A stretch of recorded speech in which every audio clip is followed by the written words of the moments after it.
مشائخ کی ایک جماعت کا بیان ہے کہ حضور سیدنا غوث اعظم رضی اللہ تعالیٰ عنہ نے فرمایا کہ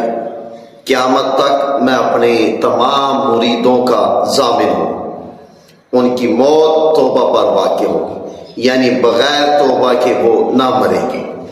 چند مشائخ نے حضور سیدنا غوث اعظم رضی اللہ تعالیٰ عنہ سے پوچھا کہ اگر کوئی شخص آپ کے ہاتھ پر بیعت نہ کرے اور نہ ہی آپ کے ہاتھ سے خرقہ پہنا ہو بلکہ صرف آپ کا ارادت مند ہو اور آپ کی طرف اپنے آپ کو منسوب کرتا ہو، کیا ایسے شخص کو آپ کے اصحاب میں شمار کیا جائے گا؟ اور آیا ایسا شخص ان فضیلتوں میں شریک ہوگا جو آپ کے مریدوں کو حاصل ہوگی؟ حضور سیدنا غوث اعظم رضی اللہ تعالیٰ عنہ آپ نے فرمایا